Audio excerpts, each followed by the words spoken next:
Bienvenue à ce 5e épisode du podcast Sous le Fader. Aujourd'hui, notre invité, Éric Ladouceur. Salut Thomas. Salut Éric, ça va bien? Ah oui, merci. Merci. Merci d'avoir accepté, pour vrai, c'est vraiment cool. Super, je suis honoré. C'est cool, c'est bien gentil. Ma première question pour toi, ça serait pourquoi l'enseignement, les études, le parcours que tu as eu, puis pourquoi tu aimes ça enseigner en fait? Boy, bonne question. J'aime communiquer, j'aime parler, j'aime le son, j'aime parler de ça. C'est bizarre, mais ça n'a jamais changé. J'ai toujours aimé ça, j'en parle au travail, mais ça ne donne pas toujours. Par contre, quand j'enseigne, là, vous êtes obligé de m'écouter. Fait que je trouve ça le fun. Des fois, j'ai des échanges, puis je trouve ça super cool. Fait que, je pense qu'il y a comme aussi, tu sais, de le dire, pour moi, ça m'enrichit d'en parler. Des fois, j'ai des feedbacks. Puis ça me fait réfléchir aussi. Ça fait qu'à quelque part, des fois, je donne des dogmes, tu sais, des trucs, des lois, des affaires assez strictes. Je m'aperçois que je suis pas si strict que ça personnellement dans le travail. Et puis ça me renforce. Fait qu'il y a une couple de bons points. Puis ça fait changement, puis je trouve ça le fun, la gang est le fun. Ça a été quoi, justement, tes études puis ton parcours pour arriver... Les études, ça a été au départ, j'étais ambitieux, puis j'aimais le son. Je dis, je vais être acousticien. Fait que j'ai dit, je vais vérifier pour les programmes qui donnent ça. Puis c'était à l'Université de Montréal, c'était à Polytechnique. Et puis, rapidement, j'ai vu que j'avais pas la bosse des sciences pour rentrer à la Polytechnique. Fait que j'ai fait mes sciences au Cégep Saint-Laurent et je les ai pas fait en 2 ans. Ça a été plus long. Et puis, je les ai passés sur la fesse. Puis ensuite, il y a eu un programme. Il y avait un programme, une école privée qui s'appelait Trebus Institute. Puis j'ai décidé d'essayer ça, donner des cours en son. J'ai payé de ma poche, puis j'ai fait une session, 2 cours. Fait qu'une session à temps partiel, juste 2 cours pour la vibe, ce que c'est étudier là-dedans. C'était correct, mais c'était un peu cher. Pendant les études, le programme de Drummond a ouvert.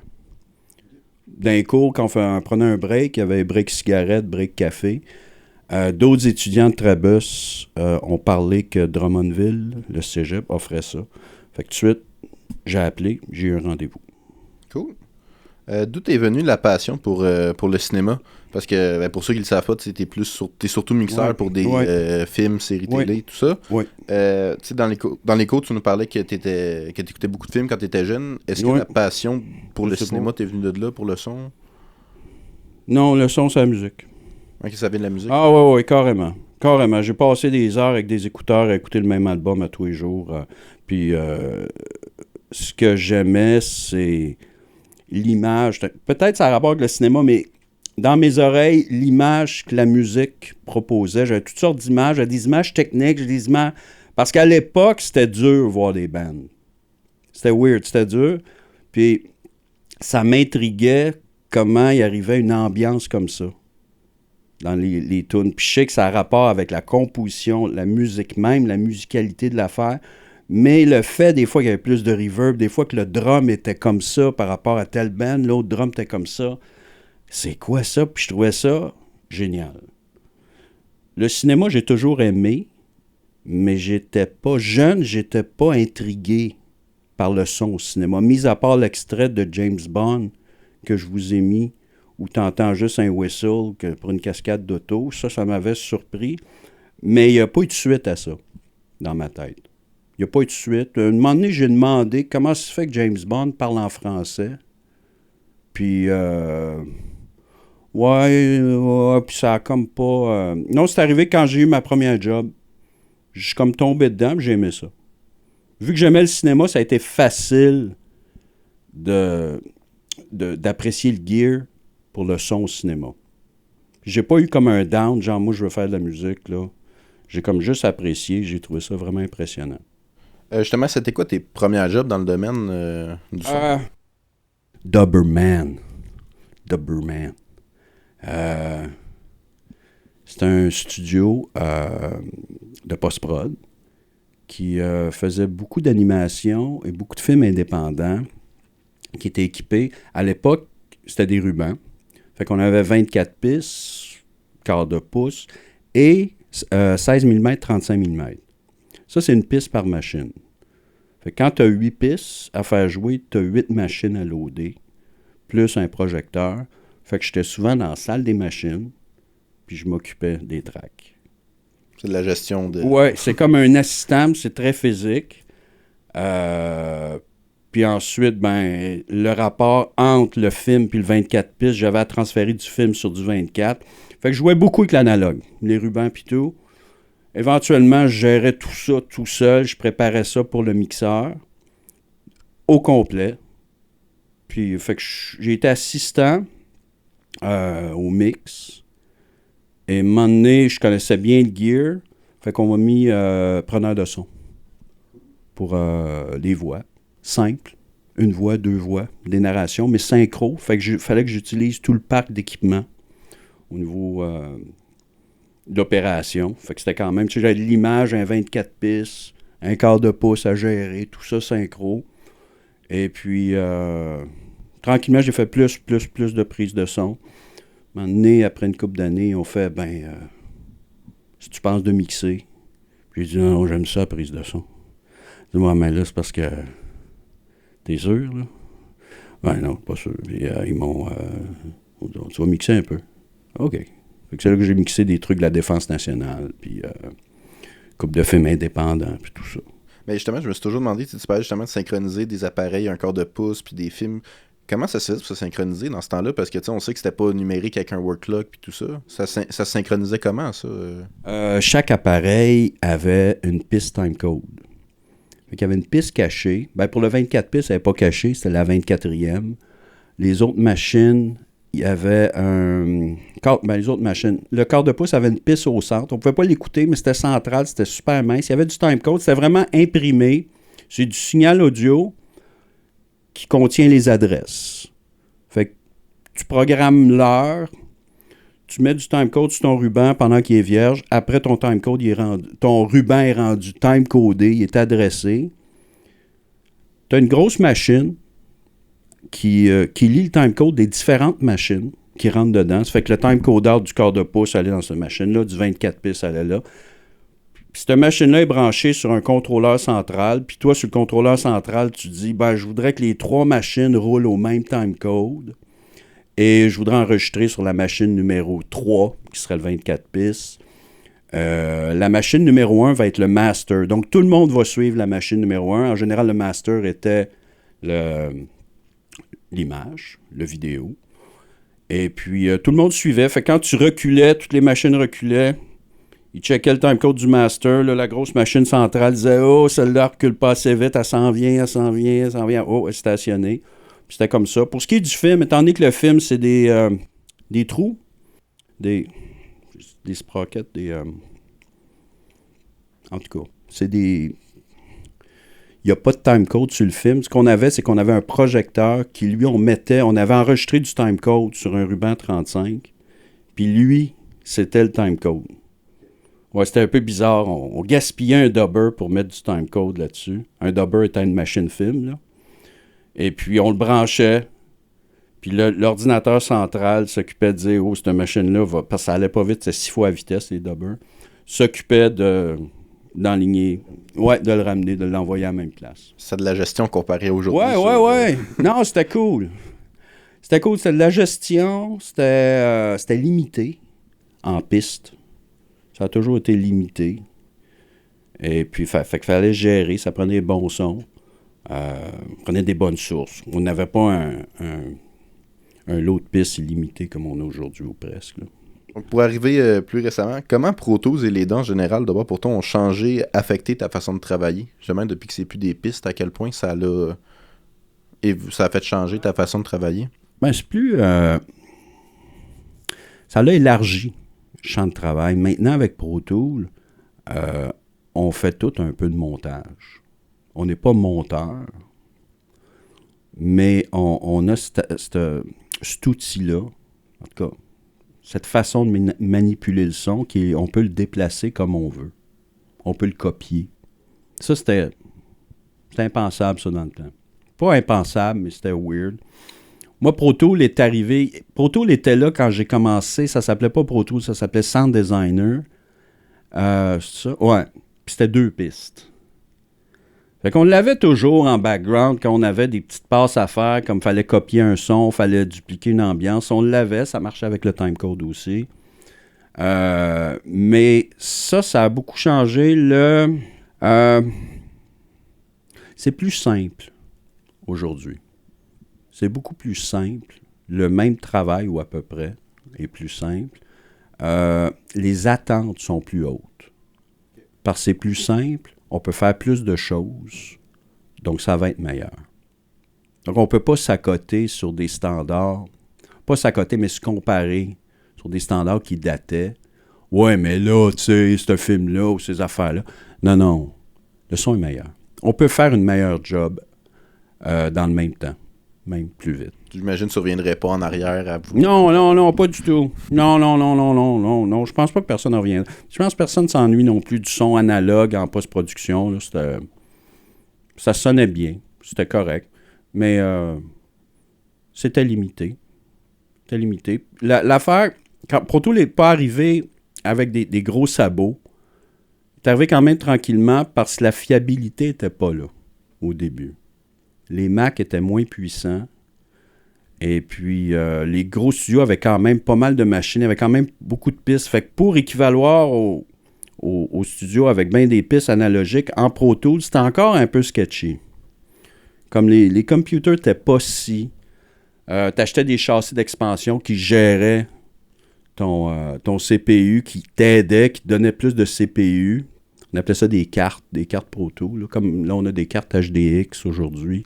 Dans le temps, c'était TDM. Puis ça te donnait plus de ressources. Mais, tu sais, les OS arrivaient vite. Apple sortait des nouveaux OS. Macintosh sortait des nouveaux Mac. Pro Tools sortait des nouvelles versions. Des fois, ça se synchronisait pas très bien, ces 3 éléments-là. Ça plantait. Fait que c'était pas si fiable que ça. Fait que c'est arrivé quand même relativement tranquillement. Puis comme tu dis, si au début il y avait juste 2 pistes, ça reste très limité quand... Non. Ben avant, puis Pro Tool 3, je pense que la première version de Pro Tool, c'était Pro Tool 3. Je sais pas, 2 où est-ce qu'il est, puis 1, là. Puis je pense que c'était 8 pistes. Puis qu'un châssis, tu pouvais monter ça à 24, là. Fait que c'était pas tant que ça. Wow! C'est un peu cher. C'était pour raccoter le matériel de l'époque. Ouais, c'était correct. Les disques durs étaient très chers. Oui, aussi. Tu sais, puis c'était gros, puis c'était bruyant. Fait que les calculs, où je travaillais, j'avais fait des calculs pour remplacer le 24 pistes avec des disques durs. Fait qu'il m'avait fait calculer les temps d'enregistrement sur chaque piste quand on enregistrait comme un épisode, qu'on faisait un doublage. On faisait ça sur 6 pistes. Fait que j'avais des écouteurs sur chaque piste, puis j'entendais à toute fois quand on faisait record, ça faisait un hiss. Tu sais, t'entends le pfff. Je calculais grossièrement, mais assez précis, le nombre de secondes que c'était en record. Convertis ça en meg, en 48 kHz, 16 bits à l'époque. Puis il fait, boy, ça va nous coûter trop cher le disque dur, ça marche pas, ça n'a pas d'allure. Fait que tu sais, ça a été au début, c'était pas... c'est pas tout le monde qui a dit, wow, on change à Pro Tool. Là. C'était quoi tes projets les plus marquants ou puis tes projets préférés à travailler depuis que tu as commencé? Ah, je sais pas. Maintenant. Non, je m'excuse, Thomas. J'ai pas eu de projet beaucoup pénible. J'en ai eu un pénible, puis je fantasmais de me faire éclairer. Au 4e épisode, j'ai dit, j'espère qu'ils vont dire, écoute, Eric, ça marche pas entre nous. Parce que j'avais pas le guts, parce que j'étais payé par le studio, fait que j'avais pas le goût de faire le trouble au studio, de moi quitter. Je me serais fait pas un mauvais nom, mais ça aurait mis un peu le propriétaire dans le trouble, tu sais, ouais, Eric s'en va. Mais j'avais l'idée, j'espère que la production va faire écouter Eric, ça marche pas. Puis ça finalement, ça a bien été. Puis on a fait une autre saison ensemble, c'était super. Fait que, mais, j'ai travaillé avec Jean-Marc Vallée sur la 2e saison de Big Little Lies. Puis ça, j'avais bien aimé ça, travailler, l'entendre comme réalisateur. Je trouvais ça le fun, il y avait vraiment le projet en main. Tu sais, il contrôlait bien ses affaires, puis je trouvais ça cool comment il gérait ça. C'est un gars exigeant, puis en même temps, c'est pas un gars qui aime flasher le son. Fait que c'est pas un gars qui aime beaucoup de tracks, qui aime ça le plus simple possible. Il veut pas sentir le travail de son. Fait qu'il veut ça le plus dry. Ça implique quand même beaucoup de travail, mais il y avait vraiment une idée précise. Ça, c'était le fun. C'était le fun de suivre son idée, puis ça tenait la route. Effectivement, ça marchait. Au début, tu fais « Ouais, OK. Je pensais que tu aurais aimé ça plus. » Non, c'est pas un film de Star Wars. Là. Puis ça j'avais trouvé ça cool. J'avais trouvé ça le fun de travailler avec lui. Avec toute l'équipe, là, c'était le fun. Mais ça va me revenir, Thomas. Je vais avoir d'autres projets. J'en ai plein d'autres. Je te parlerai pas de Toupie Binou. Mais c'était le fun, Toupie Binou. C'était le fun. Pour c'était toi, ma prochaine question, justement, c'était là-dessus, justement, dans les côtes. Jesus. T'as lâché cette bombe-là. Je l'ai pas lâché en passant. Non? Non, c'est... je l'ai lâché parce que durant la pandémie, les cours étaient en ligne. Tu sais, quand c'est arrivé d'urgence, je me souviens pas quelle année, 21 ou 22, mais il fallait fermer le cégep. Tu sais, en plein milieu de la session. Fait que je donnais des cours en ligne. C'était pas très bon. C'était les cours d'interconnexion. Et puis, j'ai un T-shirt de Toupie Binou. Fait que j'ai ouvert l'ordinateur, tu sais, avec la caméra. Puis je m'en suis pas rendu compte, mais je suis chez nous à 8 heures le matin. Et puis, j'allume la caméra. Moi, je suis pas très caméra off, là. Puis, correct. Je donne le cours. Pas facile, mais bon. Puis, à la fin de la session, ouais, Toupie Binou. Voyons donc, t'as pogné ça. C'est une fille dans le cours qui a pris un screenshot de ma caméra. Puis tu voyais Toupie Binou faire ta partouche. Fait que, ouais, c'était cool. C'était cool. J'ai fait beaucoup d'animation. Vu que je travaillais pour un studio d'animation, fait que j'ai fait beaucoup de trucs pour enfants. Mais enfants, jeunes, Toupie Binou, c'est vraiment enfant. Puis Toupie était assez éclaté. C'était cool. J'avais fait ça à la pige. C'est une personne avec qui je travaillais à l'autre studio qui, elle, a migré ailleurs. Et puis, elle a demandé si je pouvais le faire. Mais je les ai pas tous faits. Je pense sur les 78, j'ai dû en faire en haut de 60, là, pas loin de 70. Mais quand même, c'est bon. Oui, il y en a beaucoup. Puis c'était à petite shot à chaque fois. Mais oui. Puis là, je me suis rendu compte de vos âges. Ben oui, j'ai dit, mon Dieu, ça vous... Quand j'étais petit, je l'écoutais souvent. Fait que ça vous touche un peu. Ben oui, j'ai écouté ça quand j'étais tout petit. Puis là, je rencontre la personne qui l'a fait. Même je m'en souviens. Même si je m'en souviens pas, c'est cool. C'est tout le temps cool de le savoir. Là. Mais tu te souviens de la saison, tu viens de la série un peu, ben tu souviens du mood de la série. Puis en plus, depuis que t'en as parlé, c'est rendu genre pogne des fois quand je scroll sur mon site. Ils ont un compte Instagram justement depuis pas longtemps. Fait que là, ils repassent des extraits. Fait que là, ah ouais? Ouais, fait que là, ça me revient. Fait que là, je suis ah oui, c'est vrai. Fait que là, à chaque fois, j'entends juste justement la voix de Toupie Binou. Je sais comme. J'ai fait l'anglais, la version originale. Toupie Binou, c'était en anglais originalement avec le marionnettiste, Frank quelque chose. C'est lui qui fournit la voix à Toupie. Puis la version française, je l'ai fait quelques-uns en français. C'est Marc Labrèche qui faisait.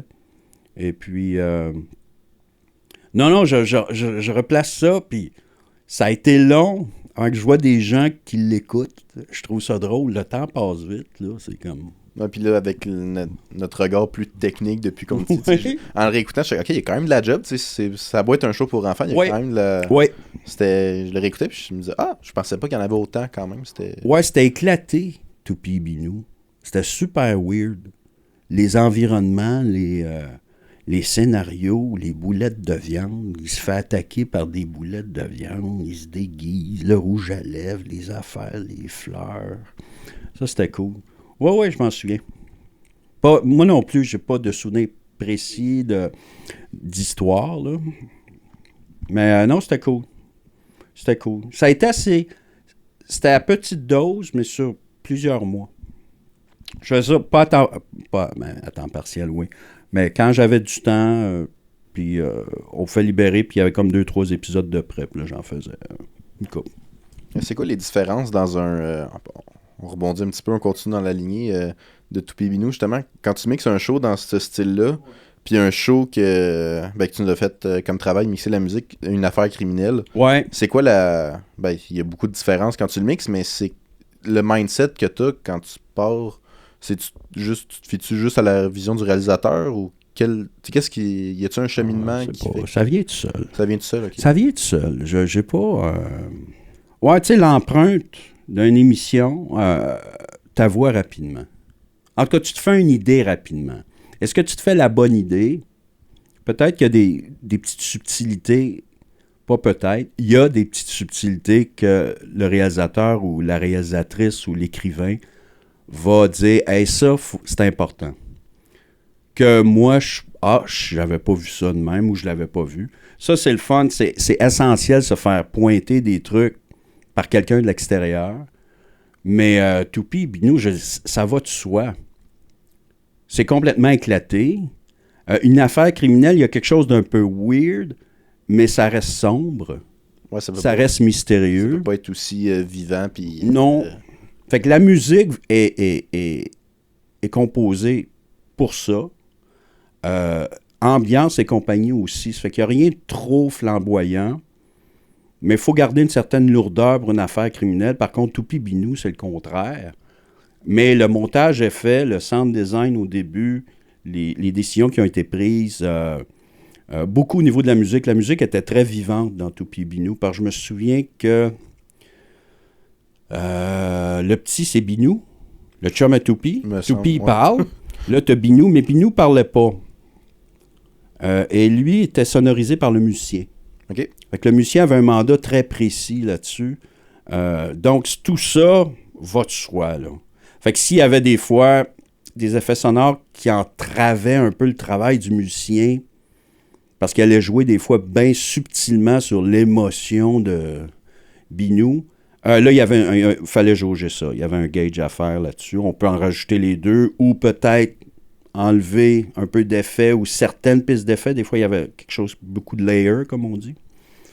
Il fallait prendre une décision là-dessus. Mais en gros, tu regardes le show, puis OK. Ça va être ça. C'était très dialogue. La voix était assez agressive. J'ai gardé ça agressif. J'ai pas eu de l'amoindrir. Je le trouvais drôle. S'ils se sont pas plaints, en avec plus, sa ça veut voix, dire que c'était... là, avec sa voix un peu étrange. Là. Même la brèche aussi en français, Marc, là, c'était assez éclaté. Ouais. Malheureusement, hein, mon mindset... la template. Si on veut parler proto plate, là, le layout des pistes était différent. C'est différent au niveau des sorties pour les stems puis tout. De l'animation, il n'y a pas de son de production, ça fait que c'est pas géré pareil. Tu n'as pas de denoising à faire, des trucs comme ça. Les templates sont un peu plus...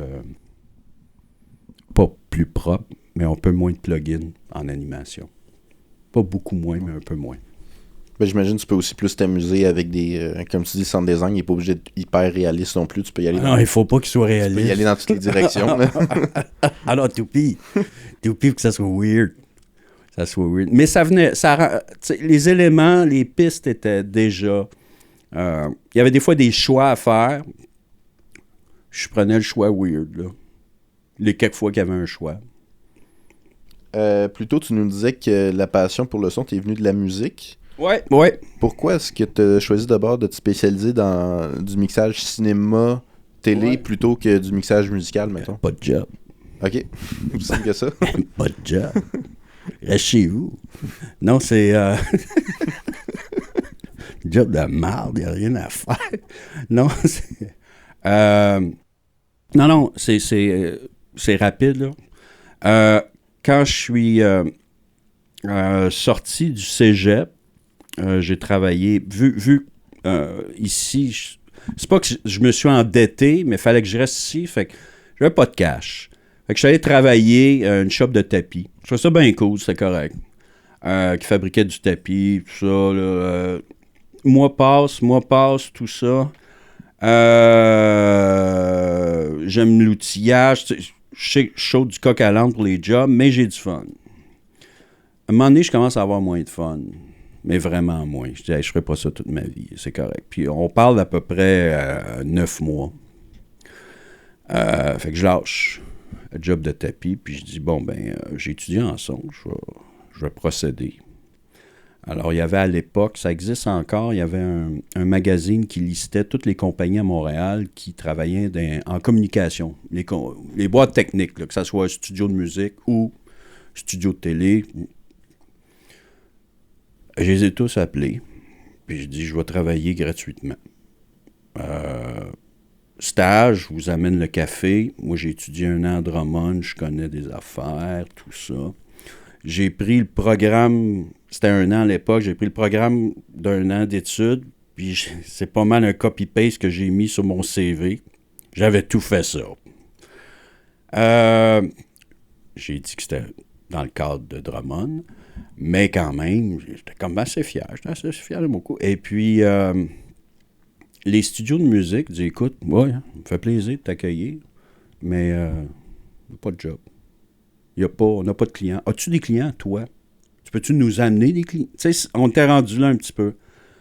Un studio de télé qui faisait de la post-prod un peu, puis qui aussi filmait de la télé, je ne sais pas si c'est rendu quoi aujourd'hui. Genre un peu un petit Radio-Canada, là, mais c'était une boîte privée. Pour l'instant, non, mais viens nous revoir, là. Écoute, t'as l'air intéressé. T'es gentil. Plein de monde gentil. Pas de job. Puis il y a une boîte qui loue de l'équipement de cinéma. Et à l'intérieur de leurs locaux, il y avait 2 studios de tournage. Pas très grands, mais pour tourner des corporatifs, des affaires avec une table. Puis on dit, nous, on n'a pas de travail en son. Par contre, on refait notre studio de son. Alors, si tu veux, venez nous voir. On a beaucoup de soudure à faire. Tu vas être supervisé par notre ingénieur. Là. Et puis, on verra où ça va. Ah ouais. Fait que je suis allé là, ils ont checké mon CV. Hey, tu sais souder? Oui. Et ils m'ont payé. Fait que j'étais bien payé. À semaine longue. Puis j'ai commencé là-dedans. Ce qui est arrivé, c'est que je me suis rendu compte que je ferais presque jamais de son. Parce qu'ils ont engagé un gars de son qui, lui, est venu avec son équipement. Il y avait un studio à Sherbrooke. Puis il a amené son équipement. Je fais, ouais, OK, moi. Mais ma patience était limite parce que je faisais rien que souder des trucs. Je réparais du gear de cinéma quand je pouvais. À l'époque, les ceintures de batterie, les trucs, des fois, ça se faisait maganer. Des écouteurs, des fils à ressouder, des trucs comme ça.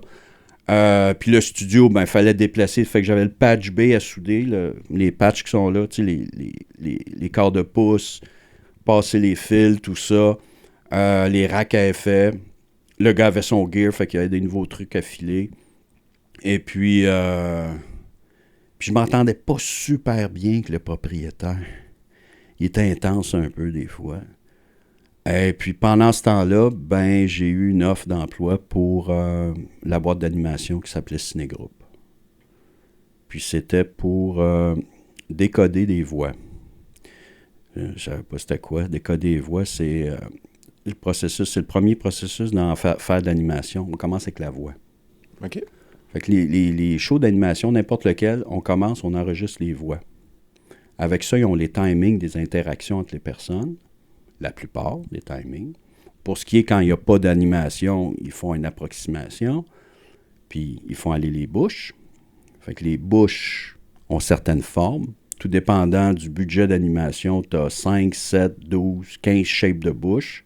Moi, j'écoutais le texte qui avait été enregistré, puis je décodais, j'écrivais c'était un A, un O, un I, un L, un T, puis je disais combien de frames ça dure. Oh. Ouais, c'était moine. Ça... C'est une job de moine, là. Ça doit être épuisant, pareil, ça a l'air de rien. C'était weird, avec les écouteurs puis la machine à scroller. OK, A, 3 frames. L, 4 frames. Ouais, Ouais, j'étais pas super rapide au début. Je l'ai pas fait super longtemps. Je suis tombé assistant rapidement pour les dubbers puis tout. Puis le reste, ben, c'est ça. J'ai été sur la technique près de 2-3 ans, prise de son, puis ensuite le mix. Comment les contraintes des remises, tu sais, tu nous parlais qu'avant, fallait respecter un certain niveau d'un... Bon, on va aller plus dans la technique, mais un certain niveau de VU qu'il fallait remettre. Les spécifications. Ouais. Puis on est passé au LUFS quand le numérique est arrivé. Ouais. Comment tu as vécu ça, ce changement-là? Y avait-tu une grosse différence? C'était-tu plus complexe, plus simple? Ben, à la base, c'est plus simple. À la base, c'est bien plus simple. C'est plus cool. C'était la compréhension. Il y avait un petit temps de compréhension. Il y avait... bon, il n'y a pas eu de... Comment je dirais ça? Il n'y a pas eu d'arrêt et tout le monde se réunit, puis il y a quelqu'un qui explique. Il y avait des séminaires à gauche et à droite. Dolby venait. On pouvait s'inscrire, on ne s'inscrivait pas, ça allait. Il nous expliquait c'était quoi. Et puis, il y avait une partie de... je pense que j'ai compris. Je pense que c'est ça. Puis ça s'ajustait. Mais ça a été, en gros, là, très bien accueilli. Ça a été très bien accueilli. Le standard de s'attacher sur une chaise avec les yeux figés sur une paire d'aiguilles, ou que ce soit des aiguilles ou des LED qui bougent, et de prendre des notes à tel timecode, l'aiguille dépasse, trop. C'était lourd, ça. On passait pas 8 heures, là, parce qu'on faisait attention, on avait les compresseurs en conséquence, mais c'est ça, c'était un petit peu... ça a été bien accueilli, en gros. Oui. Tu penses qu'il va peut-être... dans quelques années, ils vont inventer un nouveau standard qui sera ni l'un ni l'autre qui va arriver, ou tu penses que ça va rester comme ça encore? Je pense que ça va se raffiner.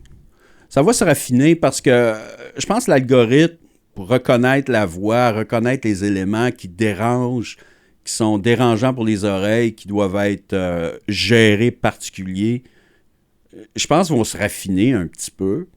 Je ne sais pas juste à quel niveau. Moi, en ce moment, je trouve que ça a l'air à tenir la route entre un chiffre, en disant moins 24 pour la télé, c'est un niveau confortable. Plus ou moins 2, oui. Et puis, si j'ai du contenu de telle texture, tout à coup, je me retrouve à moins 19, moins 18. Je réécoute, ça tient pas pire la route. Des fois, il y a des scènes qui peuvent gêner, des scènes où ça s'engueule beaucoup, où ça crie. Puis on a besoin d'aller chercher une intensité de musique forte, des trucs. Là, c'est aussi, ça dépend le client. Certains distributeurs sont plus à cheval sur les normes ATSC. D'autres, ça peut déborder un peu, c'est correct. Fait qu'il y a ça aussi. Comme, tu sais, ici au Québec, il y a un télédiffuseur qui est beaucoup plus à cheval sur les normes qu'un autre. Pour les plateformes, Netflix, Prime, ont de l'air sévères. Moi, j'ai jamais livré original Netflix, mais des shows que j'ai faits se sont retrouvés sur Netflix. Mais dans ce temps-là, on appelle ça une acquisition. Ils le prennent tel quel. À moins qu'il y ait un gros problème, tu n'entends parler, mais en gros, ils le prennent. Est-ce qu'ils le modifient? Je sais pas. Ouais, comme Spotify, ils font avec la musique quand elle est trop forte ou trop faible, ils la ramènent au niveau que tout demande. Ben, c'est ça. Je sais pas jusqu'à quel point ils modifient. Peut-être ils l'écoutent, ils jugent quelque chose. Je sais pas. J'ai écouté mes trucs sur Netflix. Puis... mais tu sais, tu peux pas zapper sur Netflix. Non. T'écoutes ton show, puis là, faut que tu quittes, t'en écoutes un autre. Ça avait l'air correct. Là. J'ai pas senti d'écart dynamique weird ou... puis, peu importe, je trouve qu'ils sonnent bien, ces plateformes-là. Fait que s'ils sont sévères sur leurs normes, ben, juste leur dire, restez comme ça, c'est cool. Je pourrais parler à des gens, si on livré pour eux, est-ce qu'ils sont achalants, qu'ils reviennent beaucoup pour des petits détails, ça peut être achalant. Des revisions pour des petits détails, ça, c'est achalant. Mais, c'est à suivre, ouais. C'est quoi les shows que tu as faits qui se sont retrouvés sur Netflix? Le premier, c'est quoi? C'est un show de science-fiction qui s'appelait Ascension. C'était cool. Il y avait 2 formats. Il y avait 6 fois 1 heure, puis 3 fois 1h30. Je pense que Netflix avait le 6 fois 1 heure. Show de science-fiction et des gens qui sont dans l'espace. Gros vaisseau spatial, sont plusieurs. C'est une communauté.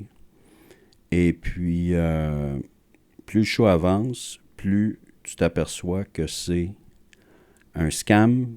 Il n'a jamais été dans l'espace, il est sur la Terre. Et puis là, il y a un twist. Cool. C'est un peu weird. Ouais, c'est ceux qui avaient fait Lost qui avaient fait ça. OK, quand même, Le cool. twist est cool, là, je trouvais. Puis l'autre chose, c'est un show de soccer qui s'appelait 21 Thunder. 21 Thunder, c'est le nom de l'équipe. Je pense que ça, je l'ai vu passer. Je l'ai pas écouté, mais je l'ai vu passer. Ouais, avec des dramatiques, là. En tout cas, tu sais, des intrigues, là. C'est des U21 pour le soccer, les jeunes, là. Je sais pas c'est quoi U21. Je sais pas à quoi ça correspond par rapport aux professionnels, mais en tout cas, avec le problème, puis leur blonde, puis je parle de la drogue, puis des affaires, puis je cherche mon frère, puis des trucs comme ça. Netflix l'ont gardé, je sais pas, peut-être 1 an. OK, il n'est pas nécessairement là encore présent. Non, okay. Oh non. Ah, j'étais curieux, je l'allais... Ben, je pense, là, il est rendu sur Plex, je pense. C'est gratuit. OK, bon. C'est gratuit. C'est du gros plaisir gratuit. Ouais, il est sur Plex, je pense. Initialement, c'était commandé pour Radio-Canada anglais. Puis, je pense que ça a joué en français aussi. C'était correct, là. C'était cool. Mais, je sais pas que je suis pas un fan de soccer, mais je suis pas un gros fan de sport non plus. Donc, c'est correct, mais je pense que quelqu'un qui aime plus le soccer serait plus impliqué, tu sais, émotionnellement. Mais c'était le fun à faire à cause de l'action. Beaucoup de mouvements. Ouais, ça reste captivé. À mixer, là. c'était le fun. Mixer, c'était bien cool. Au son, il y avait du mouvement. Fait que ça, je trouvais ça cool. On va changer de sujet un petit peu complètement. Comment est-ce que tu vois l'avancée de l'IA ces dernières années? T'sais, on sait qu'elle prend de plus en plus de place. Je pouvais pas vraiment esquiver le sujet. Là. Ben non. En mix, est-ce que ça te fait peur, les progrès dans ton domaine?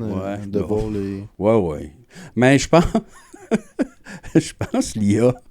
Je pense qu'on essaie depuis le début qu'on a du son, on essaie de trouver des façons pour que les machines le fassent pour nous. C'est pas nouveau. Depuis le début, on a des machines qui vont faire... tu passes ton mix là-dedans, puis c'est bing bang, ça sonne bien. Tu sais, de plus en plus, c'est ça. Là, pas de plus en plus, c'est de même toujours. Comme là, on parlait du réducteur de bruit. Ben oui, à l'époque, c'était un art aller scanner les fréquences, puis tout ça, puis arriver, puis bon, t'arrivais jamais à un résultat comme on vient de faire là, instantanément. Ça fait que j'ai rien contre l'IA dans ce cas-là, c'est normal.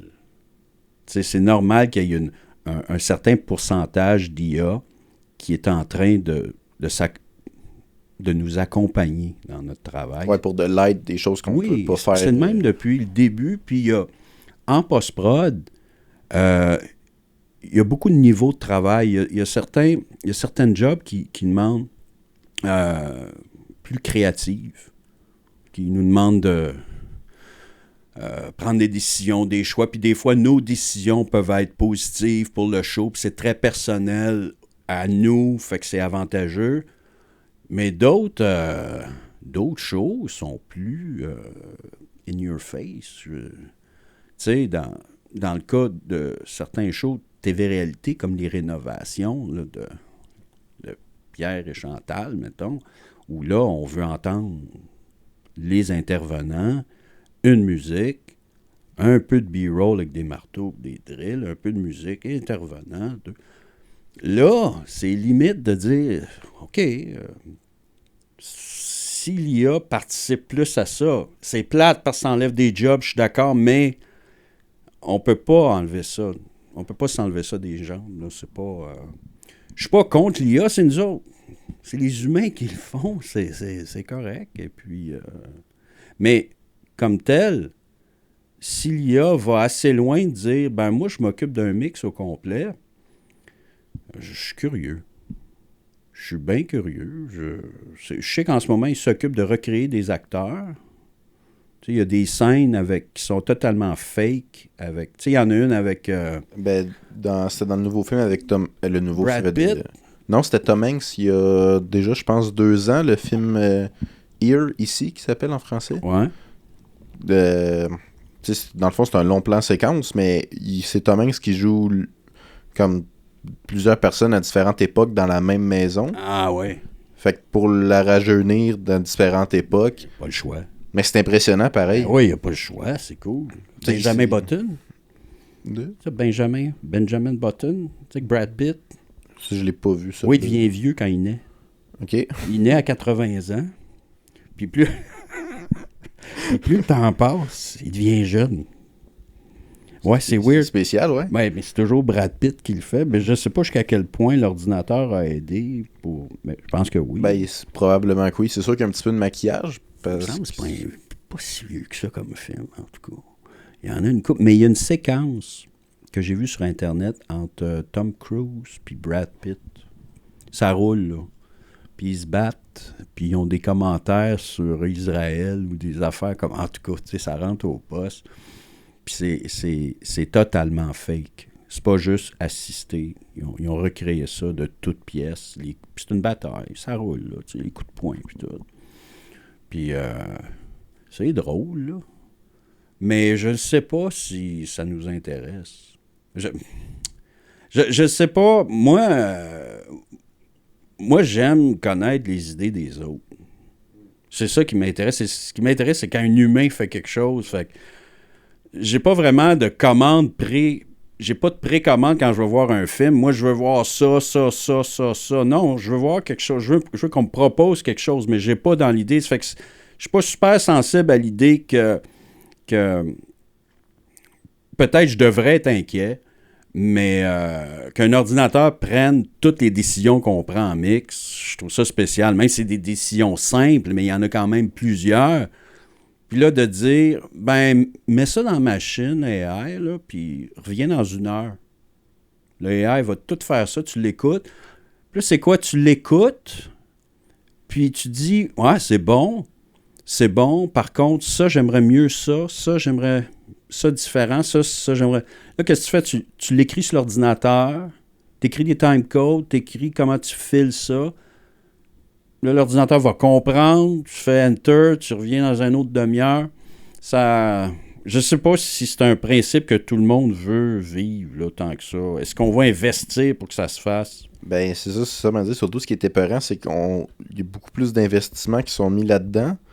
Puis je me dis qu'une série à plus petit budget qui se dit qu'il n'a pas le goût de payer quelqu'un plusieurs heures, des semaines à le refaire, ben, si on paye quelque chose qui est capable de nous livrer aux normes puis qui fait ce qu'on a de besoin, je peux comprendre, mais c'est épeurant un petit peu que les décisions, comme tu dis, soient pas prises par un humain, que ce soit l'humain qui devient assisté et non le maître, là. Il va avoir, oui. Il va avoir une portion de job qui va partir. Qui est déjà parti au VFX aussi, je pense, pour calculer, tu sais, pour les effets visuels, je pense qu'on emploie peut-être, je parle dans mon chapeau, mais je pense qu'il y a un peu moins de monde d'impliqué qu'il y a 15 ans, aujourd'hui. Je sais pas quel type de jobs sont partis. Au son, je pense que oui, les shows de télé-réalité sont voués à être faits par AI. Je pense que, OK, c'est plate, mais on n'est pas à court de contenu. On est toujours devant un écran, on écoute toujours quelque chose. Là, maintenant, on écoute sur un cellulaire, on écoute sur un ordinateur, puis encore, les vieux, ils écoutent sur des télés. Il y a du contenu. Ça fait que, oui, il y a du contenu qui va être fait par AI, mais la quantité de contenu augmente. Puis il y a certains contenus qui vont être qui vont demander un esprit humain. Tu sais, l'esprit humain, c'est ce qu'il y a de plus costaud pour séduire un autre humain, là. Je sais que l'AI a comme plusieurs couteaux dans sa poche, là. Il y a des bands qui... Parce que j'écoute des fois en voiture, puis ça fait pas longtemps de ça, je fais du streaming.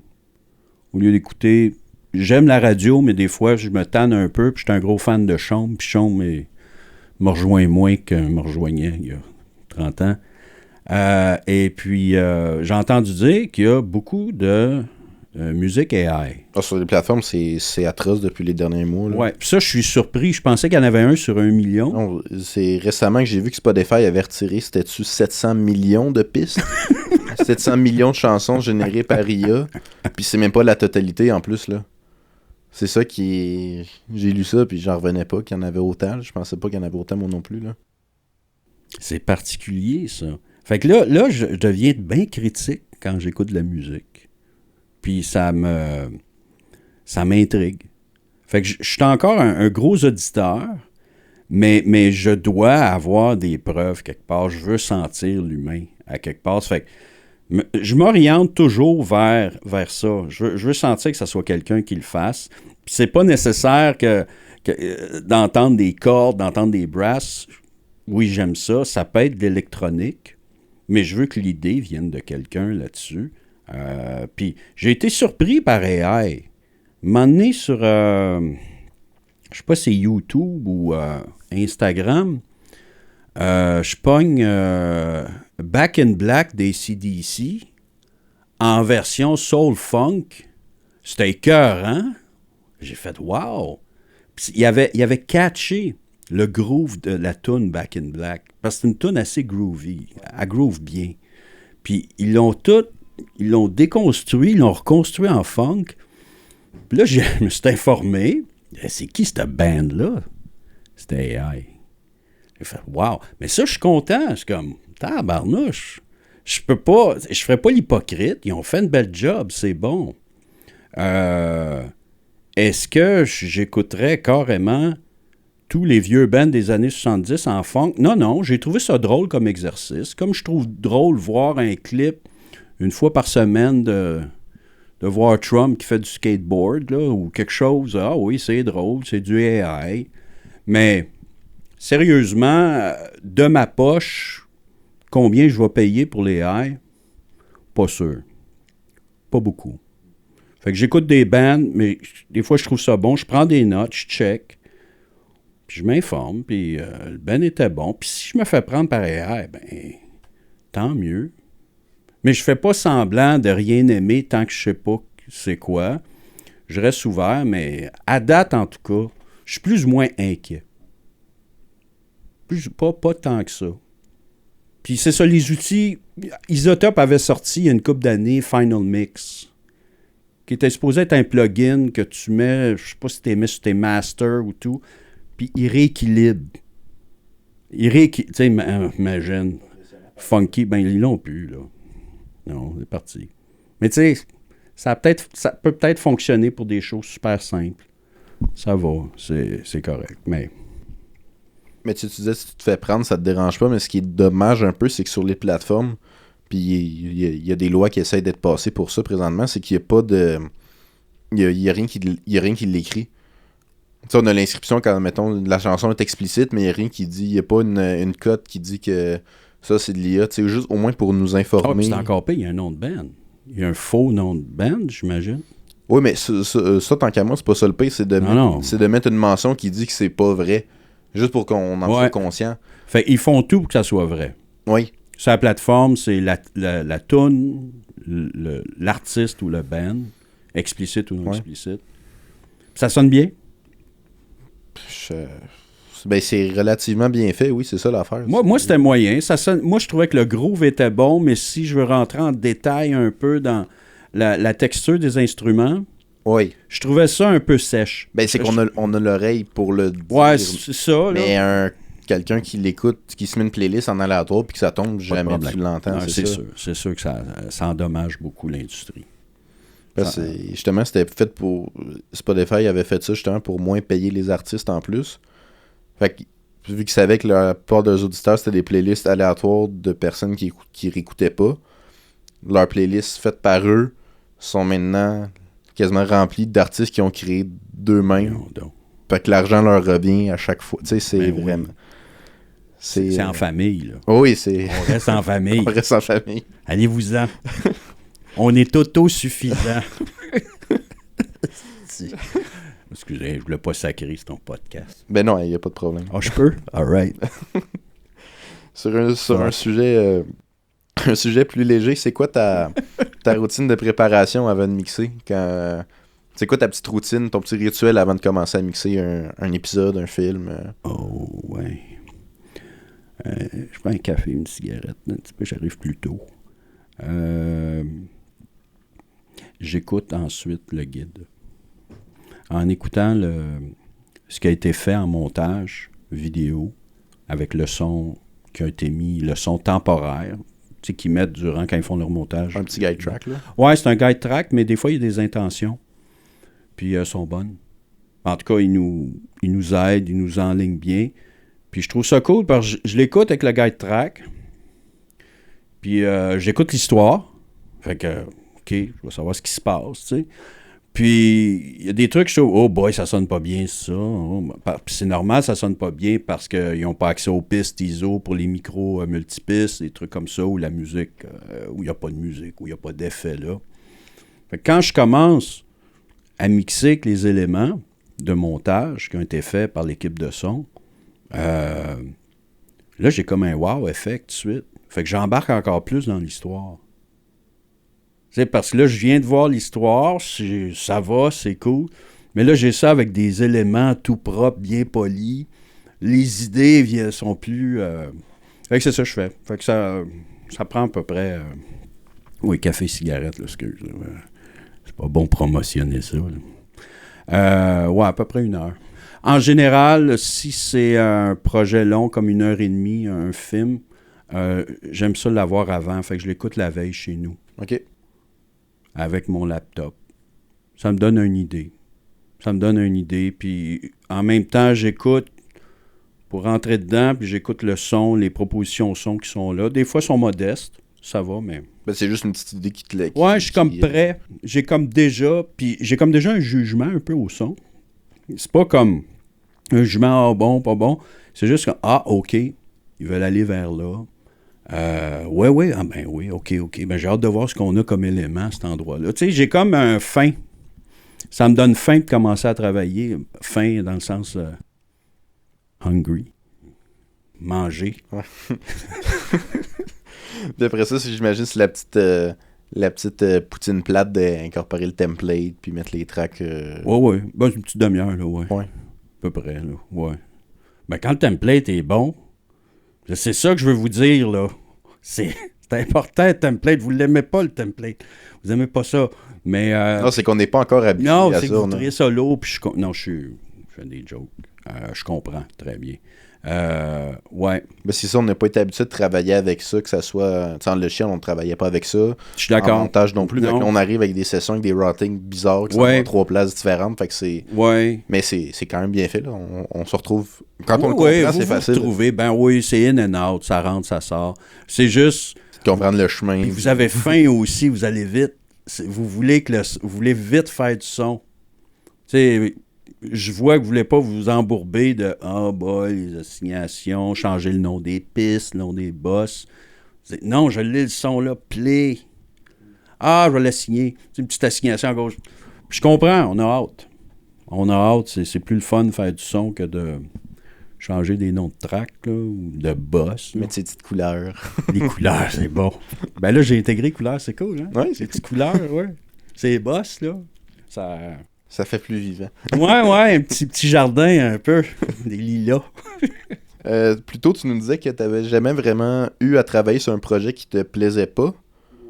Mais comment tu ferais, mettons, d'abord, si tu te ferais te donner un projet et que vraiment tu l'apprécies pas? Ben, j'ai l'impression qu'en musique, tu sais, des fois, on aime moins la toune, mais à force de l'écouter, on finit par l'apprécier puis rendre de quoi que de correct, même de oui, d'être professionnel. Oui, c'est ça. Ouais. Mais j'ai l'impression qu'un film ou une série, si ça nous plaît pas, c'est plus dur de l'apprécier versus une musique. Comment Non, moi, c'est le contraire. C'est le contraire? Ouais. Je suis plus capable de me détacher sur un projet audiovisuel que de la musique. La musique, j'ai pas de... si la pièce me plaît pas ou me rejoint pas, j'ai pas d'outils pour comment ça se dit, pour m'ancrer, pour être groundé, puis avoir une direction. Parce que c'est probablement un défaut, mais j'aime beaucoup de musique différente. J'aime beaucoup les trucs expérimentaux, des fois, les trucs weird, les trucs où on est low-fi, les trucs anti-commercial, les trucs... Fait que là, quand je me retrouve avec quelque chose d'un peu commercial, puis que ça me rejoint pas, mais pas si commercial que ça, c'est pas un win-win, là. C'est pas officiel que la tourne va marcher, mais l'intention est commerciale. Là, je baigne. Là, j'ai besoin de ma petite ceinture de sécurité, mon petit ballon dans le dos parce que je coule, là. C'est pas facile. Pour l'audiovisuel, étant donné que c'est plusieurs petites scènes pour la post-prod, c'est toujours un assemblage de plusieurs trucs, plusieurs scènes pour arriver à une chose. J'ai réussi à trouver du fun, j'ai réussi à aller me chercher des défis. Peut-être parce qu'émotionnellement, c'est beaucoup moins... on s'implique moins dans un projet de post-prod, des fois. Sur des séries plus straight, là, ou qui nous rejoignent moins. Émotionnellement, c'est moins dur. La musique, c'est comme tout, là. C'est une toune, c'est full. Si t'es pas dedans, tu seras pas dedans à la fin plus, ou au milieu, ou au début, t'es pas dedans. Fait que faut que tu prennes... Tu t'assois, là. C'est ça que je trouve dur. J'aime trop de musique. Puis je suis une bitch. J'ai music bitch. Tu sais, c'est comme... Je réfléchis beaucoup. Je suis bien impressionné par les idées, des fois, de différents bands. Puis je trouve ça cool quand ça va dans une direction, puis ça vire à gauche, ça revient à droite, ça essaie certains instruments. Ça me séduit, ça. C'est pas vraiment plaisant, mais il y a un côté cérébral que j'aime. Que je trouve ça cool. J'aime le commercial aussi. J'aime le rock bien straight, là, 4-4. Mais des fois, j'aime les affaires weird. Mais quand c'est pas dans une de ces deux zones-là, ma zone que j'aime puis la zone weird, là, je vais parler de Foo Fighters. Ouais, ce matin, je m'excuse. C'est pas grave. Mais Foo Fighters, j'ai toujours eu comme ça me colle pas. Tu sais, comme l'eau sur un dos d'un canard, là. Puis l'énergie est là, le talent est là. Le talent, c'est, tu sais, Grohl, l'autre, le drummer, qui il est mort. Oui, il est décédé, malheureusement. Il était bon, là. Oh, oui. Sont tous bons, ça, tu sais. Mais ça me colle pas. Des fois, il n'y a rien à comprendre. Dave Grohl, je le trouve bien cool, mais je le trouve trop partout.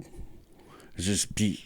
Pourquoi je dis ça? Ça n'a aucun rapport. Partout où il est, c'est cool ce qu'il dit. Son truc sur Sound City, c'était le fun. C'est un gars qui aime le son, c'est un gars qui aime l'analogique, les rubans, les vieilles consoles. Il sait le pouvoir que ce gear-là apporte à sa musique.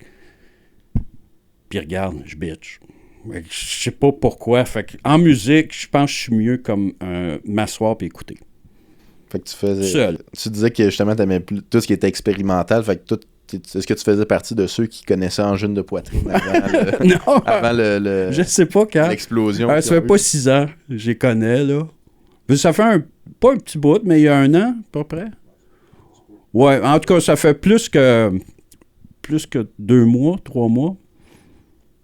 Je sais pas, là. Parce qu'au moment où on enregistre, ça fait 1 semaine et demie, à peu près, 2 semaines qui ont explosé et qui sont rendus partout, là. Ah, c'est génial. Mais c'est ça, tu les connaissais un petit peu depuis. C'est un bon band. Ben oui. Ouais, ils sont cool. Ils sont cool, puis je pense qu'au Québec, il y en a une couple de bons. Je trouve ça un peu spécial qu'on ouvre la grande porte pour eux autres, le duo Angine, mais ils sont vraiment talentueux. Moi, je fais le mal pour eux autres, là, en tournée. Le costume, le pedalboard, le click-track, puis pas un petit click-track... ouais, je suis à peu près dessus. Là. Parce qu'ils sont tight, eux autres, ils sont qui jouent. ultra tight. Il faut qu'ils soient tight. Il n'y a pas d'erreur. Les loops, ça switch de loop. Je suis comme... J'ai vraiment... ils méritent au bout. Mais il y a d'autres bons bands. Tu sais, je pense à Population 2, qui est dans le même genre. Espèce de prog expérimental, punky un peu. Puis ils sont très bons. Là, j'espère que ça va ouvrir des portes là, à toutes ces bandes-là. Population 2 va bien aussi. Mais c'est loin. Mais Angine, le costume a, je pense... A aidé un petit peu. Je pense a aidé. Parce que visuellement, ils sont très cool. Ouais, ça donne le goût d'aller... C'est très cool les voir comme ça. Tabarnouche, c'est cool. Mais des bons bands, il y en a beaucoup, là. Puis tant mieux, parce que sont off le système, eux autres. Ah oui, complètement. Là. Oh oui. Ça, c'est le fun. C'est juste un petit peu... Beaucoup. Je pense que c'est un bon band qui mérite un bon succès. Je pense pas que ça mérite que ma soeur... c'est parce que ma soeur aime pas ça, cette musique-là. Mais que quelqu'un qui aime pas cette musique-là soit inondé sur ses réseaux sociaux par ça, là, je trouve ça bizarre un petit peu. Ben là, j'imagine que c'est encore dans le boom du moment. Peut-être que dans 2 semaines, ça va... C'est ça, là. Ceux qui veulent continuer à les écouter vont continuer. Ah, ouais. La folie, entre guillemets, va être passée. Mais non, comme tu dis, c'est bien qu'il y ait un petit coup de... Ah, c'est un bon band, ils sont cool, là. Puis juste la lutherie de la personne qui fait la guitare, là. Ouais, en demi. Ils ont splitté en demi, 4. c'est ça. C'est microtonal, ça fait que c'est des quarts de ton, je pense. Puis tout gérer ça, je regarde, je me dis, hey, c'est de la... Tu sais, je respecte vraiment leur rigueur de travail, là, en tournée. Faire ça à tous les soirs. Ben, je sais qu'ils ne seront pas bookés 200 soirs par année, là, je pense. Là. Mais quand même, c'est beaucoup. Non, c'est ça, comme tu dis, c'est le costume, puis tout, ça doit être... faut que tu te concentres à... Oui, concentre les deux, ça prend une bonne chimie entre les deux. Il y a des soirs, même si tu fais le pas, faut que tu performes. Ouais. Non, c'est un bon band. Lorsqu'on travaille à... Mettons, tu sais, quand t'es demandé pour faire un mix à distance, puis t'es plus souvent chez toi ou dans un studio, puis t'es pas forcément avec l'équipe de tournage, à quel point la communication vient affecter le résultat final, tu sais, la communication, des fois, tu me disais, si c'est juste par courriel ou texto, ça va moins bien qu'un appel ou un Zoom. À quel point ça affecterait un résultat? Il faut ça prend le gros de la job peut se faire à distance, mais il y a des points clés où on doit rencontrer le ou la personne. Une petite journée ensemble. Il faut. Parce que après ça, les emails, les communications via email, il y a un visage en arrière de ça. Il y a quelque chose en personne, pas un visage Team ou un visage Zoom. Là. Il faut qu'il y ait une rencontre. Quand il n'y a pas du tout de rencontre, c'est lourd. C'est lourd. Je sais pas. Ça se fait. Mais il peut se faire 80-90% de la job à distance. Ça, il n'y a pas de problème. Mais ça prend un point. On se rencontre. Ça peut juste être le premier mix. On peut-tu se rencontrer? On peut-tu voir pour le premier? Ouais, telle date, telle heure, on check ça ensemble. Il y a un visage. Il y a une confiance. Il y a un effort de la part des deux personnes de se comprendre, de faire OK. Puis après ça peut être distance tout seul. Parce que il y a comme... C'est mystérieux un petit peu des fois d'écrire ce que t'aimes, d'écrire ce que t'aimes pas. Il y a des trucs très... Ça niaise pas que le POC, genre, ça, c'est pas synchro. Là, il manque un son, ça, c'est clair.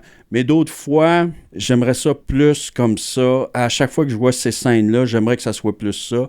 Quand tu le fais en personne, ça prend pas de temps. Après ça, fait que là-dessus, mais je travaille pas de chez nous. Souvent, c'est à distance, mais chez nous, je suis pas équipé pour mixer. Je veux pas être équipé pour mixer. Ma maison est petite, puis j'ai pas réservé une pièce pour ça. Fait que chez nous, je peux faire des petits trucs, du montage des fois. Il y a des films, des documentaires où il y a du son à faire, je peux le faire. Mais la portion mix, je vais aller me trouver une place pour le faire. C'est où, genre, en général, mettons? Récemment, là, je suis allé chez Peak Media. Il y a plein de places là, qui offrent. Puis des fois, je fais chez Peak, puis on peut louer à d'autres places des plus grandes pièces pour avoir. Ça varie, là. Ça varie beaucoup. Ça change. Mais une affaire criminelle, c'était fait chez Peak. Puis les autres séries après que j'ai faites. C'est la même compagnie de production. Une affaire criminelle, l'Empereur, puis avant le crash. C'est toute la même compagnie. Ça, j'ai tout fait ça chez Peak. Mais ça, dans le fond, c'est des studios faits pour la post-production Ouais. qu'on peut louer, puis... Oui. Pas mal tous les studios sont louables, il n'y a pas de trouble. Question de confort, en général, parce que c'est Pro Tool, on n'a pas besoin d'un cours de 2 jours pour connaître le patch B, là. Tu sais, tu double-cliques sur ta session, c'est un contrôleur, il n'y a pas une tonne de différents contrôleurs. En général, ça va être un contrôleur à vide, là, la série S. L'écoute, t'amènes un mix que t'as fait, que t'es au courant comment est-ce qu'il sonne, puis il est correct. Tu le réécoutes dans l'autre studio. Ouais, un petit peu différent. T'ajustes ton cerveau par rapport à l'impression que t'as sur certaines fréquences, certaines textures. Puis en général, t'es dans le ballpark, là. C'est correct. J'imagine qu'ils sont équipés aussi pour faire tout ce qui est du 7.1, du Dolby. Ouais, c'est ça. Je sais pas s'il y en a beaucoup à Montréal pour Atmos. Je sais pas. Il y en a peut-être.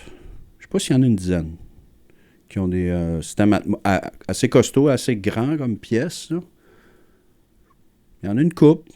Ça arrive, là. Moi, j'ai pas livré en Atmos. Je veux dire, j'ai pas mixé avec l'axe d'auteur.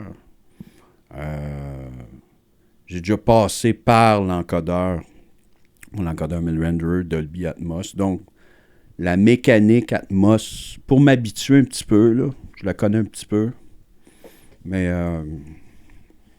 j'ai pas livré avec des trucs au plafond. Ça a l'air le fun, par exemple, d'entendre quoi qui vient d'en haut. Là. Oh oui, c'est cool. Les passages, là. Quelque chose qui arrive, qui commence en avant, puis qui monte en haut de notre tête, qui s'en va en arrière, c'est cool. Mais ça, je sais pas, on l'a pas encore expérimenté, nous, mais ça a l'air un peu spécial de penser qu'il faut mixer gauche-droite, profond, avant, puis de se dire, faut que tu rajoutes une dimension d'auteur. Ça doit être weird, on dirait, à penser, ça doit... Ouais, ben c'est un canal, 4 canaux, 2 ou 4 canaux. De plus, des fois on est inspiré. Des fois tu veux une musique qui enveloppe vraiment, tu sais, qui enveloppe une scène où tu mets ta musique dans un up mixer Atmos qui va lui-même proposer une structure avec du truc au plafond. Oh, pas pire. Tu peux l'ajuster par rapport à ça. Puis ça peut être vraiment enveloppant, mais vraiment enveloppant là, pendant un bout. Au niveau du scénario, si l'image le demande, ça vient vers nous, ça monte par-dessus nous, ça va. Au niveau des extras qu'on voit pas, les ambiances, les trucs, ça, je pense que c'est au goût. Là. Je sais pas jusqu'à quel point on met des oiseaux au plafond. Oui, faut pas non plus faire un show que le monde regarde. Parce que après ça, si l'attention se porte là-dessus, on perd le film. Là. Il y a l'hélicoptère pendant la scène d'amour. Tu as entendu l'avion? Il doit vivre à côté de Dorval, hein? Ça arrête pas de passer. Excuse-moi, Thomas. Je te dérange tes questions. Ben non. Ben justement, ma prochaine question pour toi, c'est... justement, vous l'avez entendu depuis le début, on sait qu'on entend une personnalité le fun, décontractée, toujours souriante, qui fait des jokes. C'est moi? Oui, c'est toi. OK, merci. Je vais continuer, ouais. Ben oui, donc ça... Je te coupais. Ben non. Est-ce que tu penses que c'est cette personnalité-là qui t'a mené loin dans le milieu? Ah non, pas bantou. Non, mais la suite de ma question, c'est-tu le milieu qui te l'a donné, cette personnalité-là? Parce que le milieu comme ça. Ouais. Le milieu est cool. Beaucoup de monde cool. Beaucoup de gens le fun à échanger. Amicalement, c'est cool. C'est des bonnes relations. Des gens avec qui j'aime jaser. Puis les sujets, c'est commun. T'sais, on partage, au niveau culturel, on partage beaucoup les mêmes goûts. Puis tout. Puis pas exactement. C'est large, c'est cool. Non, ça m'aide pas du tout. Non? Non, parce que c'est pas tout le monde qui trouve ça drôle. Des fois, je m'en rends pas compte, mais ça peut être un peu sarcastique des fois. T'sais, des fois, j'ai un peu un humour caustique, des fois un peu sombre, mais c'est le sombre qui fait que c'est drôle, mais des fois, Il y en a qui sont moins fans. Ouf, il y en a qui... Qu'est-ce qu'il a dit, lui? Puis là, le malaise, là, ouf, ça, c'est des gros malaises. C'est dur à se rattraper. Oui, à briser. Il y a un gros mur de glace, des fois, qui se crée, c'est un peu dur à briser. Ça fait que, non, ça m'a pas. Ça t'a pas. Non, j'aime ça comme job. Sérieusement, c'est une job que j'aime. J'aime le son, j'aime les appareils. Je suis très techie. Tu sais, geek tech. Pas geek ingénieur, mais geek tech. J'aime manipuler. Je me tente pas. Je me tente pas de checker. Tu sais, je fais plus de gear porn, là, où je vais sur Internet juste checker des plugins. Mais je suis toujours bien ouvert quand je peux en discuter. Je me tente pas d'en parler. Je parlais de micro, t'as un SM 7B, ouais. 7B, j'ai un R20, tu sais, puis depuis le début, j'écoute nos micros. Là, j'essaie de pas trop popper, puis je check, puis il est cool, le R20, pareil. Là, au début, j'étais comme, ouais, puis là, je l'aime, tu sais, je commence à voir des fois le grain... tu vois que je suis toujours... Il est le fun, ce micro-là. Ah oui, non, il est cool. Pour les voix, là, radio, surtout comme on fait là, c'est ça, il est pas tant que ça, mais il y a une rondeur un petit peu, là. Il y a un petit fat, FAT. Puis, fait que c'est ça, je suis toujours un petit peu là-dessus, là. Fait que ça l'aide. Ça l'aide parce que, je pense, peu importe, quand tu fais affaire avec un contracteur, avec quelqu'un, avec un travailleur autonome, quand la personne aime ça, des fois, ça se sent. Tu le sens, tu fais affaire avec, mettons, d'un plombier, là, mais il trippe, là, ses gears puis ses nouvelles drills, tu fais comme, OK, t'as confiance. C'est correct. Ouais, son sens de l'humour est un peu weird. Des fois, ça me tente pas de jaser avec. Mais il trippe tellement sa drill puis ses affaires que... On va l'essayer.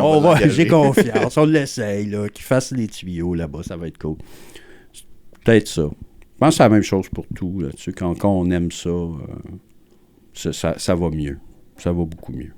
Mais surtout que tu disais ton humour, des fois, si tu dis qu'il te nuit, mais c'est jamais dans l'intention de blesser non plus. Non, vraiment pas. Fait que ça aussi, ça l'a peut-être joué sur le fait que... Peut-être, ouais. Vu que c'est pas méchant, c'est vraiment juste pour... mais pour rire, là.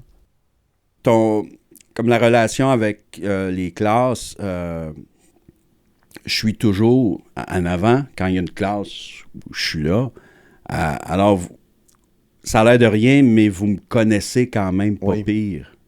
Tu sais, après 1 heure, là, vous me connaissez pas mal plus que bien des clients que je vois juste pour écouter le mix, puis après on discute d'affaires.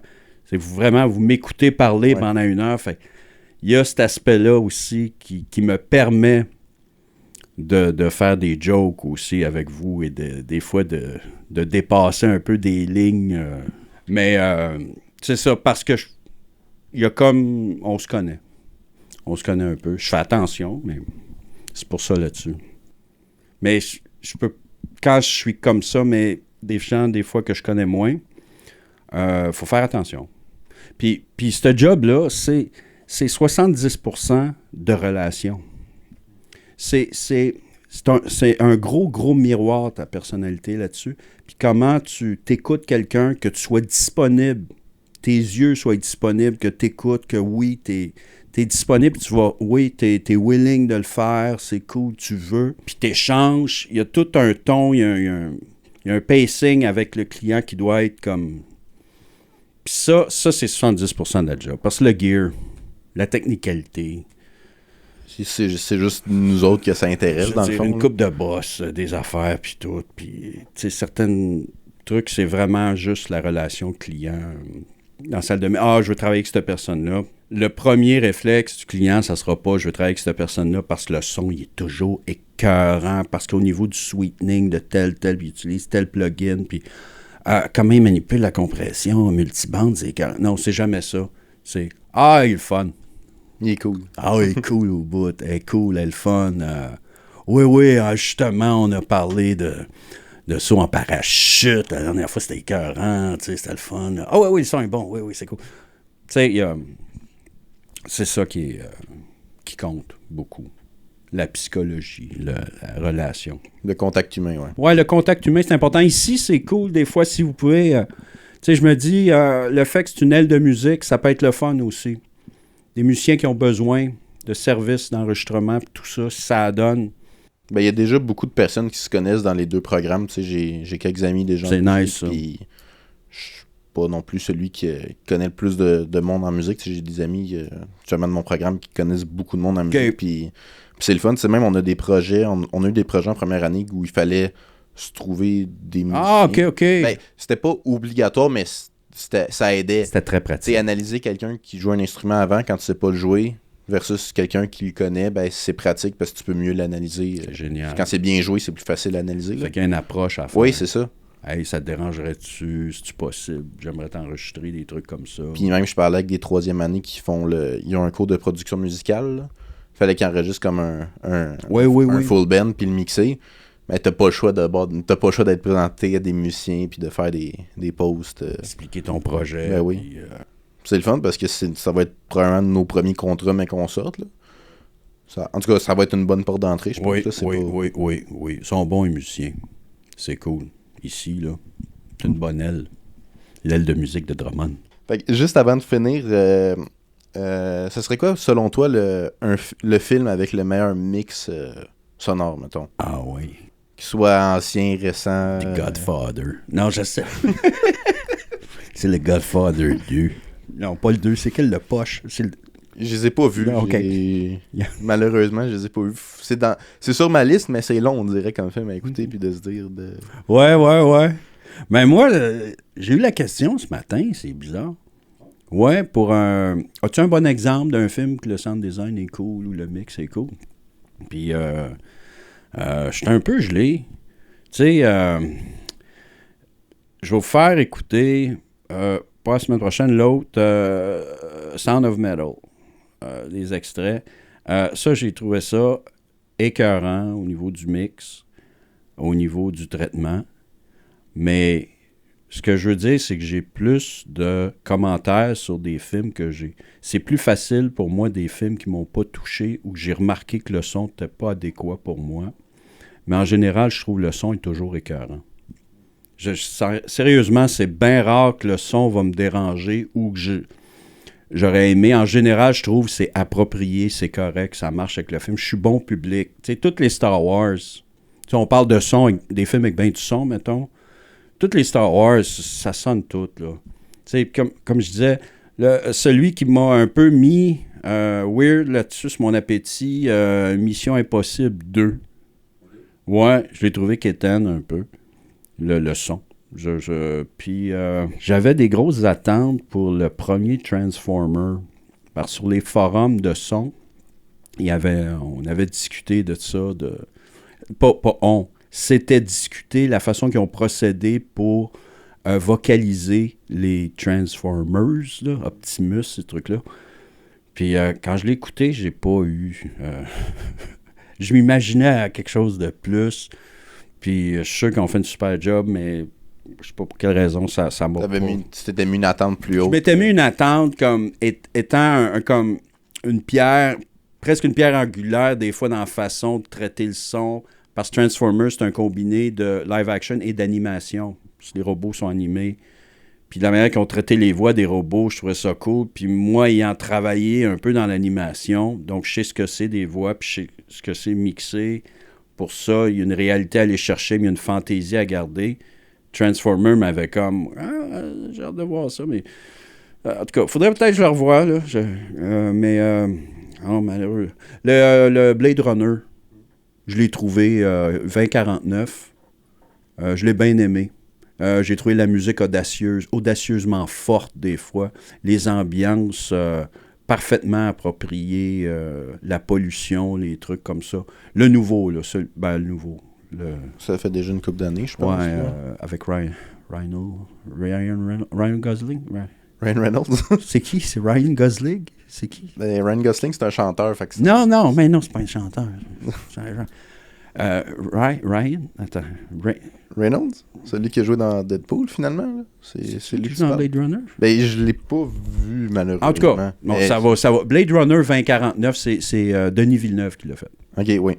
Puis on m'a dit que Dune, ça sonne écœurant. Le film Dune, les nouveaux Dune. Oui, ben... Ça a l'air qu'il faut que je l'écoute. Denis nous a présenté des vidéos de comment ils ont fait le sound design de tout ça. Oui. Puis c'est impressionnant parce qu'ils ont eu une approche de se dire, pour prendre des sons, c'est-à-dire pour animer de quoi qui est complètement artificiel, qui n'existe pas, ils ont pris des sons complètement naturels pour qu'on ait un sentiment de proximité. Un organique, quelque chose. Oui. Pour faire les espèces de gros hélicoptères. Oui. Les gros hélicoptères, on va dire Alien, là, je sais que c'est pas ça. Là. Ils ont pris un ronronnement de chat en layer. Ah oui. Ils montraient ça. Puis, ouais. Ah ouais, cool. Mais c'est impressionnant. J'aurais pensé non, à ça. C'est comme. C'est weird, mais ça marchait, c'était bon. Ah, cool. À Star Wars, j'avais pris des cochons. Ah oui? Les TIE Fighters. Pas les X-Fighters, mais les TIE Fighters. Là.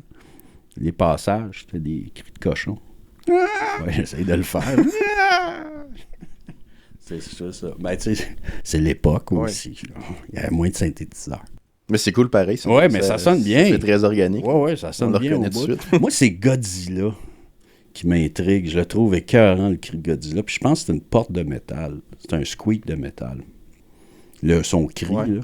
Ben, il y a une porte de métal, mais sur le compte Instagram de Avid, il montrait comme sur un reel comment il avait fait le... C'est une porte de... C'est un grincement de métal, Godzilla? Ben, ils ont une assiette aussi, genre une assiette en porcelaine, des doigts qui se font frotter. Non. Ouais, genre des... Cool. différents doigts, la force, différentes places sur l'assiette, c'est juste une... Mouillé, genre? Un petit bien mouillé. C'est vraiment tout plein d'articulations puis de textures de... C'est une assiette en porcelaine qui se fait frotter. Ah, Godzilla, il sonne écœurant, ça. Ben, il y a beaucoup de traitements aussi par-dessus. Ah oui, mais c'est The Monster, ça. C'est mon monster à moi. Donc, pour finir, la question de nos derniers invités, nos derniers invités, dans le fond, c'est Oriane puis Jacob, des étudiants qui finissent... Oui. C'est leur question? Oui, ils t'ont écrit chacun une question. Ah oui? Oui, donc la question d'Oriane, c'est est-ce qu'il y a une décision dans ta vie qui a fait en sorte que tu t'es retrouvé là où tu es rendu aujourd'hui? Est-ce qu'il y a une décision que tu as prise à un moment donné que tout a débouché? Ben, pas tout, mais... Je pense qu'il y a toujours une inquiétude quand tu es, en tout cas, jeune, ou peu importe l'âge, mais où tu dis, ben, il faut que je gagne ma vie. Tu sais, il faut que je gagne ma vie, j'ai pas le choix. J'ai un appart et compagnie, j'ai des trucs. Puis, j'avais un travail, je gagnais ma vie. Puis, je suis plus capable. Je suis plus capable de faire ce job-là. Donc, au niveau de ma santé mentale, ça a été un move naturel. Il faut que j'aille quelque part que j'aime. J'étais jeune, j'étais chez ma mère, c'est correct aussi. Mais j'étais pas comme confortable. C'est là que j'ai fait les calls puis tout. Mais j'étais vraiment willing de faire, peu importe, faut que je mette un pied. Un orteil, mais il faut... J'aime ça. Ça, j'aime pas ça. J'aime plus ça. Je veux plus faire ces jobs-là. Je suis jeune. Il faut que je mette un pied quelque part. Fait que peu importe, il faut. Moi, à l'époque, c'était le téléphone. Fait que c'était une liste, puis j'appelle. Mais j'ai fait beaucoup d'appels, puis comme... Le salaire, fuck it, je veux juste mettre un pied là-dedans. Je veux travailler. Ouais, je veux travailler. Ça fait que ça a été une écœurantite de d'autres choses. J'ai fait, non, OK, c'est clair. Je suis inquiet, il faut que je gagne ma vie, mais là, je pense que c'est plus important que je gagne ma vie dans quelque chose qui est bon pour ma tête. Parce que je peux pas m'embarquer dans... Je pourrais pas. Impossible. Je peux pas faire quelque chose que j'aime pas. Puis la question de Jacob, ça serait... Qu'est-ce qui fait la différence entre un bon mixeur et un excellent mixeur? Oh, hey boy. Merci, Jacob. Belle question. Oui, c'est bon. Je pense que c'est l'expérience. L'expérience va toujours apporter un élément de plus subtil sur la longueur quand si on parle de post-prod, là, sur le programme complet. À chaque décision va avoir un certain lot d'expérience en arrière. Donc, chaque petite décision d'EQer le dialogue comme ça, de baisser l'ambiance, mais le dB de plus, le dB de 0.5, il n'y a pas de différence, je fais un AB avec le bon mixeur, juste pour ce segment-là, mais sur une longueur complète d'un programme, il y a une différence. C'est une différence qui est comme dure à quantifier. Tu sais, on ne peut pas l'écrire. C'est correct ton disque dur. Tu ne peux pas le quantifier, genre, ce film-là, oui, ça sonnait beaucoup mieux que l'autre. Non, c'est embêtant, mais je pense qu'au bout de la ligne, ça s'entend. Pas je pense, je suis sûr. C'est l'expérience. C'est l'expérience, puis de profiter de son expérience aussi. C'est-à-dire de le garder en mémoire, puis aussi d'écouter les autres. Les autres ont plein de bonnes idées. Il y a des erreurs, des fois, qui virent en des choses intéressantes. Il y a des scénarios qui imposent du son bizarre. Pas bizarre, mais ils imposent des techniques au niveau du son qui sont inspirantes à appliquer plus tard. Fait qu'on se nourrit entre nous beaucoup. Pour ça que les humains, c'est bon. L'IA... un peu moins. L'IA, ça va. Mais il faut beaucoup le nourrir pour que ça soit vraiment efficace. À petite dose, oui, mais... Ça répond-tu? Ça... Ben oui, ça répond. Ça tient, hein? Ben oui, ça tient. Jacob, c'est correct. Nous Ariane, ça va? Ils nous en redonneront des nouvelles ben que ça sorte, ben oui. Ben oui, j'ai hâte. Donc, Eric, on serait rendu au moment de l'épisode où c'est à ton tour de poser une question. OK. Il faudrait que tu poses une question à Simon Bélanger. Simon. Oui, qui a été un ancien tech. Oui, super, Simon. Ici au Cégep, oui, justement. Je suis très content aussi qu'il ait accepté, c'est vraiment cool. Oui. Ça serait quoi ta question pour lui? Quelle est sa plus grande crainte avant de commencer une gig pour un show live? Est-ce qu'il y a toujours une peur? Il y a pas une crainte, mais un doute ou j'espère que... Ça m'intrigue toujours des fois pour le live. Tu m'imagines que tu as déjà fait un petit peu de live? Ben oui. Oui? Oui. Tu aimais ça, cette expérience? Oui. J'ai trouvé que c'était beaucoup. C'était pas payé beaucoup. On travaillait longtemps. Beaucoup de fils, les snakes, c'est lourd. C'était cool. C'était correct. C'était cool. Ça n'a pas à donner. C'est que je continue là-dedans. Je me suis pas éloigné, mais je travaillais déjà en post-prod. Fait que ma disponibilité n'était pas là tant que ça. J'ai enregistré des bands aussi. J'avais un 16 pistes. Est-ce que tu aurais aimé ça, continuer dans le milieu du live, si la post-prod, ça avait pas marché? Ouais? Peut-être. J'aime l'énergie instantanée. Pré-spectacle, l'énergie. Durant le spectacle, l'énergie. Puis en même temps, la réception est instantanée. Il y a quelque chose d'instantané dans le live qui est très fort, qui est éphémère, qui disparaît. Ben là, maintenant que les selles ne disparaissent plus, mais disparaît. Mais l'événement dans la pièce, dans la salle comme tel est éphémère. Puis ça, je trouve ça vraiment cool. C'est une énergie très forte. J'aime les spectacles live. Puis le son est bon live maintenant. Le gear, les consoles avec les compresseurs. Ça s'est perfectionné. Puis... Ah oui, ça paraît. Ça paraît, je trouve vraiment. Il y a une coche, là. Encore une fois, du mauvais son live. On le remarque. On est vraiment, wesh. Tu sais, dans le temps, c'est comme, OK, c'est encore pas bon. Mais là, je le remarque. C'est rare. Ben merci, Eric, pour ta question. Ça fait plaisir. J'ai hâte d'entendre la réponse à Simon pour ça. Moi aussi. Donc, merci de tes réponses, Eric. C'était vraiment... merci beaucoup. Je suis vraiment content que tu aies participé à mon projet. Là. Je suis honoré. Ça fait plaisir. Donc, pour les autres, on se revoit au prochain épisode.